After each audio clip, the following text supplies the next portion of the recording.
right, welcome to episode 2 of Let's Talk Apprenticeships.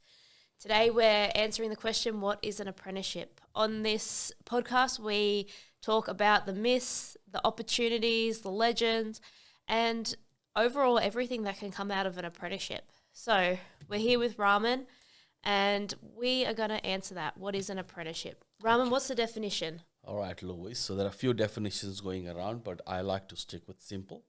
And I think apprenticeship is learning from a skilled tradesperson how to become a skilled tradesperson. And it goes over a certain period of time, and it does involve also making some money along the way. Yeah, that's it. It's pretty much the dictionary definition that Google has shown us here. So, apprentice, a person who is learning a trade from a skilled employer, having agreed to work for a fixed period at low wages. Fabulous. And the fixed period, I believe, varies from country to country and trade to trade. Yeah, that's it. We're generally between 3 to 5 years. Yes. In Australia, it's commonly 4 years. Yes. That's it, unless you're doing a dual trade apprenticeship. Certainly, yes. So I think most technical trades are in that space and that term. So I think we often talk about in Australia, apprenticeship is sort of in two parts. Like it's the on-the-job training and off-the-job training. Mm-hmm. So where do you think the off-the-job training happens mostly in Australia? Yeah, so the off-the-job training kind of happens mostly at TAFE. Yes. And just TAFE is our main technical college here in Australia. There are private registered training organisations, which what TAFE is. But TAFE is the largest one here in Australia, which most apprentices tend to go through, no matter what trade they're in. Yes, and I think you use the term registered training organisation. So TAFE obviously is a government-owned, government-run organisation, and TAFE is technical and further education. As when we were migrating, we learnt, and so it's exists in different forms. I think over the years, TAFEs have evolved to look more operate like commercial private organizations, but largely they are governed by the Australian qualification framework, ASQA as a body to make sure that they do what they do. Mm-hmm. And obviously, there are private training organizations, so the industry sort of benefits from both the private and public enterprises in providing apprentices the knowledge required for the trade. So talk to us about the on-the-job training aspect of an apprenticeship. Well, I think before we get into the on-the-job, we'll talk, there's pretty much 3 people or 3 entities that are involved in an apprenticeship. So now you're talking about the apprenticeship contract. Yeah, yes. Going into that. So there's the apprentice, the training organisation, so the TAFE, and the employer. Yes. And then there's a 4th person that comes in, or a 4th entity that comes in. Usually, technically, they call them an ASIN, which I like to refer to as the government side of the thing, like really registering people as an apprentice. But there's a contract that has all 3 parties involved, the apprentice, the employer, and the training organisation. And they all have responsibility. So the apprentice has the responsibility to, in simple terms, this is a very many-page document, yes. But in simple terms with the apprentice has to rock up, learn, and care about their job.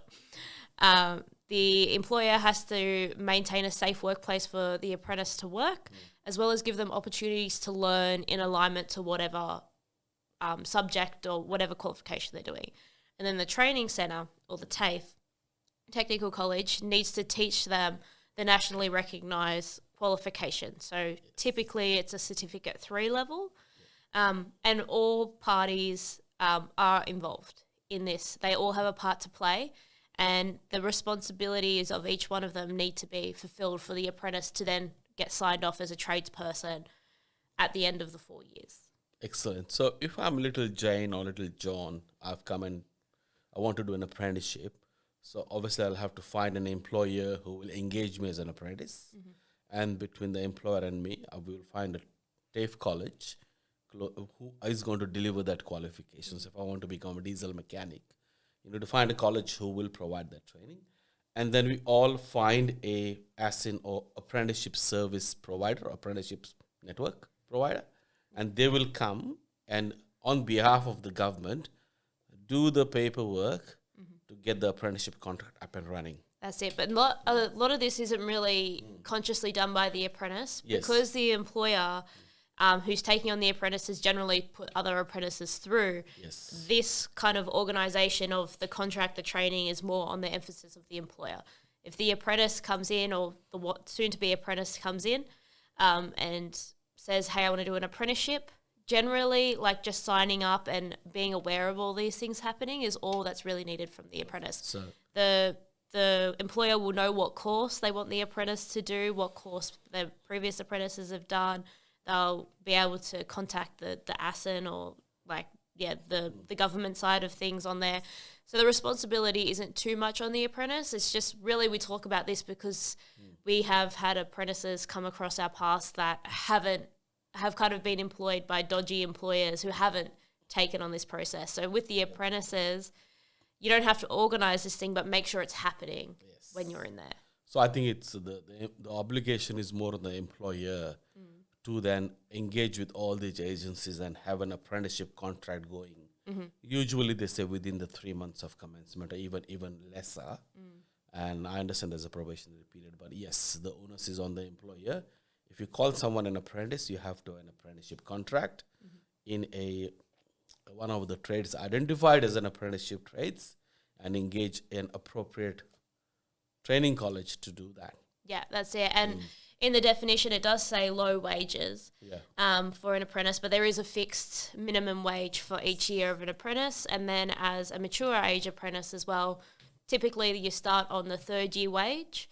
And mature age apprentice in Australia, I think, is currently 21 or older. So there's a minimum wage for that. So an employer can't just pay you pretty much nothing.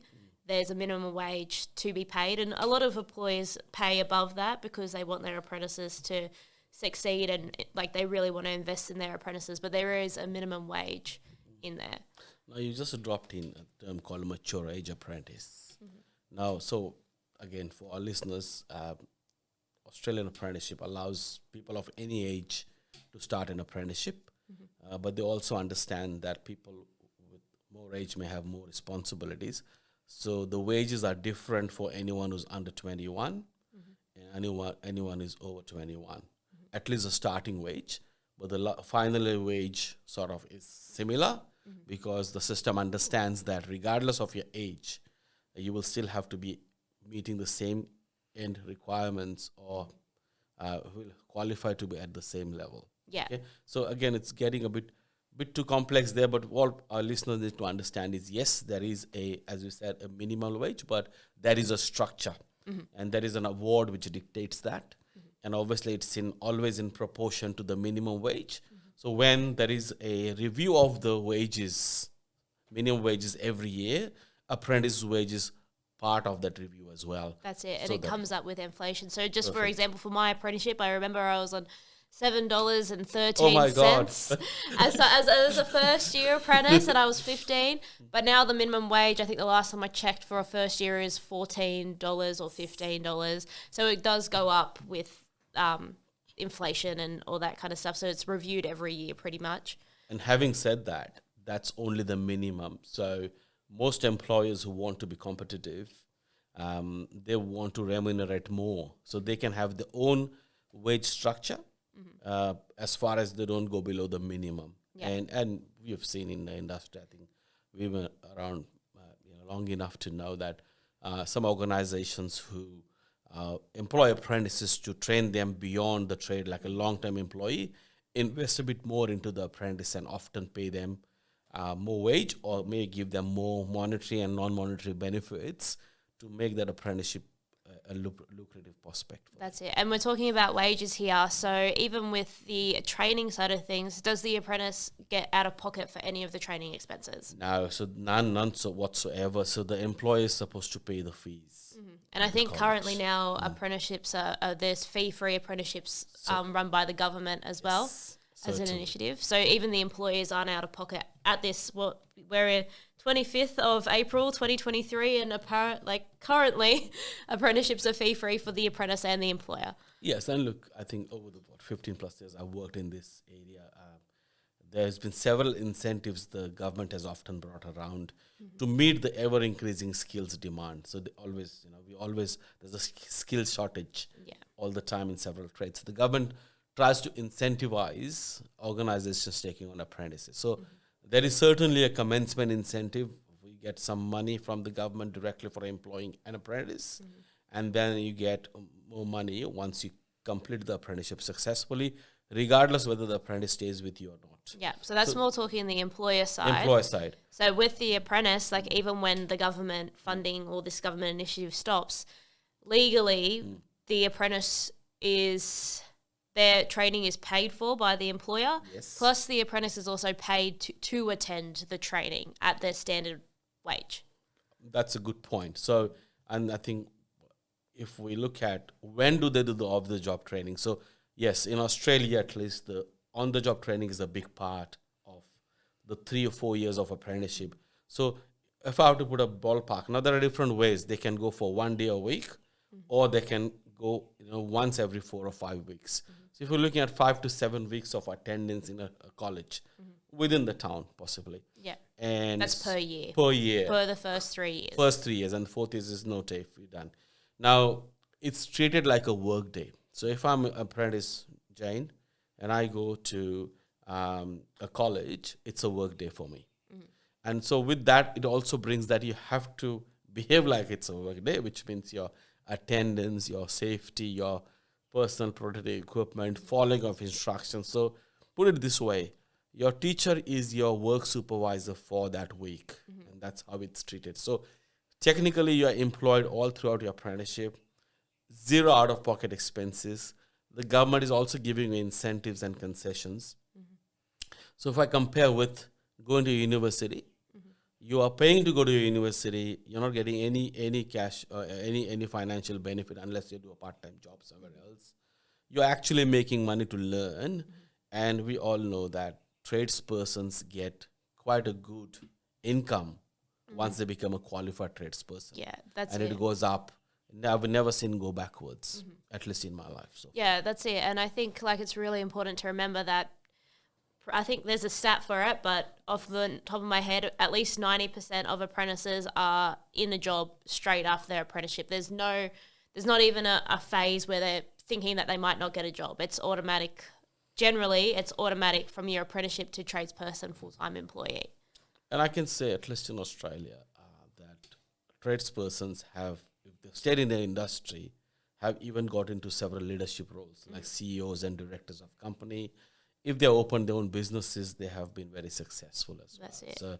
So that 3-year, 4-year apprenticeship can actually take you places. And the way our apprentices are trained, the knowledge, the skills, and even to some extent the attitude, is quite universally applicable in nature, and often some of my apprentices have gone overseas and have done really, really well as well. So that's it. So there's the standard pathway through the apprenticeship to be like an apprentice, then a tradie, then like almost like an expert tradie, become a supervisor, leadership. Then there's also other paths like we've taken, which are more quote unquote unconventional paths, where we've gone into training and assessment. Becoming a trainer in your trade isn't too unconventional, but then we've gone and become coaches, and we've expanded. And the soft skills that you get from apprenticeship are applicable in any industry. Absolutely, and there are and often when we think of an industry, let's say for example the automotive industry, and both of us have started in those industries, and we've seen there are numerous roles you can slide into, and I've seen like my own we were 80 apprentices in my batch, and a lot of us are doing a lot of different things, not only in the industry we started out with, but in other industries too. But it's always stemmed from that apprenticeship pathway to go and do whatever. So in a way, it's like a lifetime job guarantee through that 1 or 3, 4 years of really good investment of time. Now, Louise, we just spoke about a lot of good things, and I think everything is good about apprenticeship, but we do want to get down to the hard working part of it, the real nut bolts of it. So can you talk to us about, the commitment, how can you demonstrate a commitment, the getting the hands dirty, if I may say.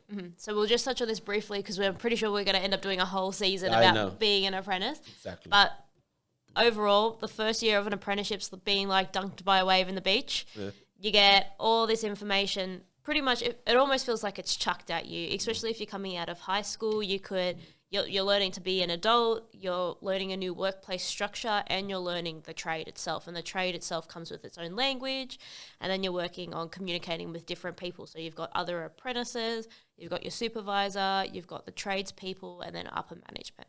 So yeah, the first year of apprenticeship can feel a bit overwhelming because you're in this new environment. Yes. But there's almost like levels in any industry. You've got your first year, second year, third year, fourth year. Then you kind of got your first year jobs, which can kind of be seen as your lower level, more mundane jobs where you might, as a mechanic, you might just be changing filters, or you might be just replacing parts, or you might be doing a lot of the cleaning because you're watching and cleaning at the same time. Then when you're in your second year, you get to do a bit more of the hands-on stuff, maybe have a little bit more responsibility. Then in your third year, even more responsibility. And fourth year, like we said before, the TAFE or the technical training is typically only for the first 3 years. So the fourth year, you're almost a tradesperson, but you're pretty much starting to be treated as a tradesperson. You get that extra responsibility. So the responsibility comes up, and with that, you're learning along the way. So yeah, you have the mundane kind of things you do in the beginning to really just get your awareness of the workshop, the workplace, and then it kind of levels up through that. And it can be hard because you're learning new things, and learning new things is really uncomfortable. Yes. And you're doing that day in and day out. Yeah.